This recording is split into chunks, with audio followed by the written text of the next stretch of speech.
Hello everybody, this is Toys R Us, and for this new figure unboxing and review we're going to be looking at the Transformers Legacy Voyager class Cyclonus and Nightstick. Now this is super special because he's in his G1 toy colour deco. So what we're going to do with this video, we're going to unbox him live in a second, have a look at the entire contents of the packaging. We're going to have a detailed look at him in both of his modes to help you decide how you want to display him.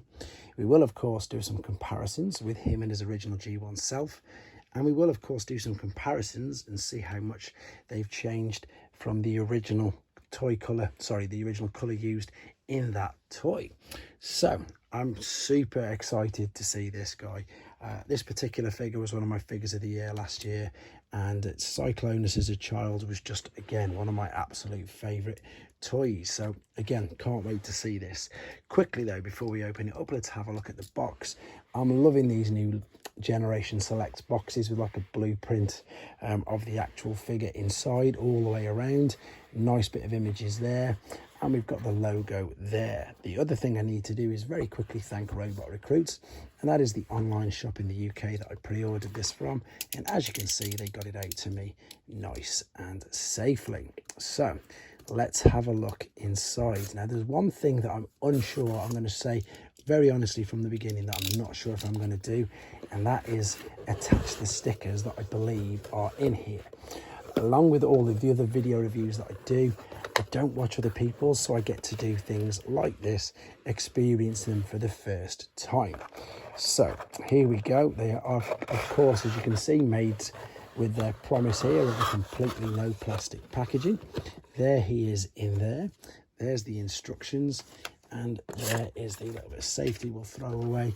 What I also love is they've gone with the blue-eared version, so what I'll do is I'll show you what that is a homage to as well, because there was a rarer G1 variant with the blue ears, so I'll get that as well.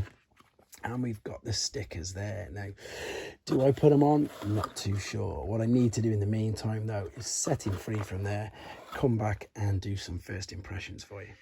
So I've literally just set him free from the box, and already, wow, just totally love this. But a couple of things I need to do before we go any further and do some first impressions. He was packaged, I suppose, as best he could, not basically in the correct robot mode. So what we need to do is we need to fold these wings out. So if we have a look at the back, what we need to do is we need to fold this silver wing part over itself and click that down into position, and then fold the wing up as well. We're going to repeat the same process on this side. As I said, for packaging, they didn't do this. It must have been much safer and easier to package him the way they had it. But there we go. This is the way that he is supposed to display, and just think he's stunning. I'm super biased towards this figure and this character, as I say, for all the brilliant childhood memories I've got of playing with the original. And in the review of the original one I did, I think it's purely because it was like something I'd never seen before. I mean, obviously we saw the Seekers, everything the first couple of years, which were fantastic, but this guy, when he first came out, it was like something I've never seen before. The alternate mode was something I've never seen before, and it just really stuck with me, and I absolutely just loved playing with him. Now what I want to very quickly show you as well is this was the original Generation 1 toy that was released. There was actually 3 versions of the Generation 1 toy. So we had the standard version there, which was one of the first released, but one around about the same time, or indeed maybe a little bit before, but we do not know, is exactly why the newer version, they've done a brilliant homage with the blue ears, which you can see here, and the blue waist. So these 2 original G1 Cyclonus, as you can see either side, were both 1986 figures released, as I say, at the same time. The only difference is we've got the blue on there. Now, they did actually then release another Cyclonus figure the year later, and that is, of course, what this guy is the main homage to. It was the targetmaster version, and the targetmaster version didn't have the blue that we know of, or no examples have actually been found. So it's funny that they've done and put that on. Now, the targetmaster, the only difference was the hands was bigger, and on the back there was a hole on the roof where you could do and display the targetmaster, whereas on the standard Cyclonus there was no hole. Anyway, that's enough about the G1 figure. If you want to see any more or know any more about the G1 figure, there's enough videos of him on this channel. Now, and we'll bring some back later on for some more comparisons, but I just wanted to explain to you what the blue is about and why they've put it on there. First impressions of this guy is exactly that. It is stunning. The head sculpt is fantastic. The blue just makes it really work. The detail on the face is fantastic. Look, I was going to say he's got cheekbones, but of course they're not bones. He's a robot, but he's got cheek definition. The head backwards and forwards, twist all the way around. Brilliant. Shoulders out to the side, to the front. Fantastic. Twist at the bicep, flex at the bicep, wrist swivels, yep, wrist swivels, waist, yep, waist swivel, hips, side, front, out, knees. Now this is the only maybe negative thing, is this big hole there in the knee. They do manage to cover it up pretty well, to be honest, but of course the main reason for that is for the amazing transformation process this figure also has as well. We do of course have an ankle tilt and rock, and again, very biased, I know, but he looks great. Even the detail on the back, which you can see is going to be the cockpit, the nice translucent plastic on there as well. I still don't think I'm going to put the stickers on, in all honesty. We've also got, of course, the targetmaster nightstick. I'm pretty sure that's just a redeco. I think it might be blowpipe. He looks good, and he's a brilliant homage as well to the G1 version. There's the G1 version. Exactly the same colour scheme apart from the arms. Unfortunately, I'm not going to be transforming this guy for obvious reasons. For people who don't really know, again, Generation 1, these are notorious just for snapping, but we'll bring him back in later. He looks good. We've got his blaster, which is redecoed from the original one. Exactly like this. So I'm just taking the one off the Kingdom one now so we can see that it is exactly the same, just redecoed. And then we've got the blast effect as well.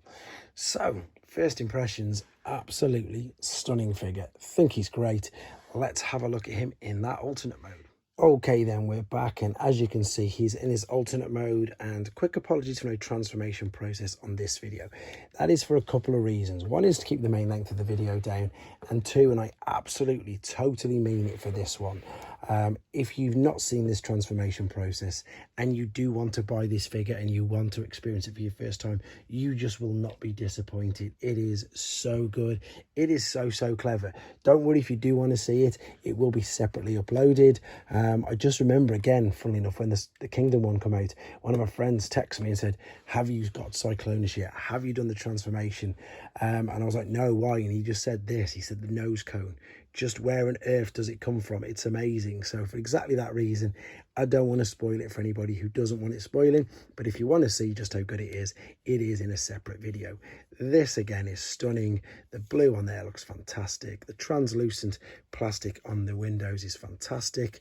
It's great. It is really good. The landing gear comes out. Everything's tucked away quite neatly. You've got of course, the Decepticon logo on the front there. And indeed, as I said, I don't think I'm going to be putting the stickers on. So you would have some of the stickers that would fit inside these spaces here. And I might as well just show you, actually, to be honest. Where's my Targetmaster Cyclonus gone? There it is. So this is the original one. There you go. So you've got an idea of what the stickers will look like on the roof and on the side. So let's show you what the brilliant homage to G1 is. So this is the original, as I've already said, and this is the original Nightstick, and he would rest in the roof like that. There was nothing more you could do with that. There was no other places to attach him. He would just sit like that. Whereas with this guy, obviously, what we can do, you can put him on the roof, and he does look great on the roof. Brilliant little homage there. But the good thing is you've got these holes pretty much everywhere. Anywhere the 5mm ports are, you can attach things to them, or guns, or I mean literally things, obviously fossilizers, weaponizers, battle masters, whatever all their names are. There's so many things. And indeed, we've of course got the Junkions coming out soon as well. So I imagine you're going to be able to, oh, wrong way around, connect everything up to it now sooner or later. And again, even a little blast effect to make it look good. I love the fact we've got all the different tones of grey, from silver to gunmetal grey to shiny reflective silver to just normal, as I say, dull silver. But what I'm going to do, because again, just to prove exactly what I'm saying, as long as you've got a 5mm port, you can put pretty much, as I say, whatever you want on it. So again, let's use Kingdom Cyclonus's gun, and let's put that under the other wing like so. And there you go. Now that's just the ones coming under the wing. You notice that these 5mm ports on the side as well. I don't think I've got anything else, to be honest, that I can attach in there to hand. But you could do, oh, in fact, maybe I do have. I've got Studio Series 86 Scourge here. So let's see. Yeah, look, you can go completely to town if you wanted to by getting all of the weapons and completely overloading them, which is, again, great fun. And indeed, it's exactly what these are about. These are toys. These are supposed to be played with. I've probably made that look a bit over the top, in all honesty, but I just wanted to show you the things that you can do with it. So I don't think there's much more to say about this alternate mode, apart from, again, as I mentioned in the first part, the alternate mode as a child just completely blew my mind, and this does it complete justice as well. So really liking it. Landing gear as well, or I've popped that in. You can fold them in, keep them out of the way as well, like so. But there we go. We're going to come back for the final time and see what he looks like in displays with his accessories, and again do some more comparisons. Okay, then, back for the final time with him in his robot mode. We're going to see how he looks in displays with some of his accessories. We're going to do some comparisons, and of course we're going to see how he displays with some of the other figures in the same toy line. So we've got a good choice here. We've obviously got the normal blaster that we can just attach in one of his hands, and indeed we can take one of the blast effects and we can pop this here as well. And then of course we can transform his target master right over again, and I'm having a memory blank because I've not done these in ages. That's it, it's this way. Bend it over and slot it into his leg there, like so. There we go. And attach this there. Again, apologies for no transformation process over the main guy, just due for time restraints. And again, if you've not seen it or done it and you want to experience it yourself for the first time, it really is stunning. So clever. There we have Nightstick loaded and ready to go. And as I mentioned in the first impressions things, you can't really, unless you turn it to the side like that, see the gaping hole in his knee. So as long as you're facing it forward, you can even tilt it forward a little bit like that. You see, bend his knee down to cover some of it up. But he's completely maxed out with his weapons now. I think he looks, as I said, do think he looks good. Do I put the stickers on him? Not just yet. However, what I will do right now, though, is I suppose give you an idea and then quickly bring up the original G1 just to show you what the stickers would do indeed to make him look exactly like his original G1 self. So if I pop this guy there, you can see the stickers. This is the sticker sheet, so we can already tell that these are going to go on the shoulder and some of them are going to go on the wings. So as I say, quick apologies. If I do it, I will of course do a video showing you what it looks like. But in the meantime, what I've done is I've got some pictures ready to show you. So what we've got there is, there's the stickers, as I say, on his shoulders, but they're mainly visible for that particular mode there in the alternate mode. So that is what the stickers will do to him. Right, so what we also need to do now then is let's see how he looks with exactly that, so with his original G1 self. So first and foremost, do you know what, it doesn't matter, the target masters are the same, just apart from this size of the fist hold, which I showed you in the first part. So if I put him there and if I transform him back into robot mode and again put him next to it, it's just good to see, isn't it? You can really see how they've managed to improve the figures over time. And especially with the transformation process on this, with the way that that nose cone just appears, it's brilliant. Right, let's do this guy now, and let's just put his weapon back in his hand. This was the original version of him, which is, of course, again, a great figure, just nice and a light colour. Again, love it. And it's making me think, actually, that we might get another version of the Scourge mold. Maybe we will get a Scourge of you know, the toy colors, because they nearly did it. They did nearly do it. So this is the Scourge from the Studio Series 86 toy line, who he's quite a bit taller than. He is quite a bit taller than. But then, of course, what they did as well was they released the sweep, which again I think is maybe a little bit more of a homage to the original G1 colors of this guy. So maybe it was, maybe it wasn't. Again, I've picked that up in their video if you want to see that. Right, last few things to have a look at, because I can just keep going on and on about this figure, is how he looks compared to some of the other figures in newish or same-ish toy lines. So of course, this is, I think, the other Generation Selects figure that came out.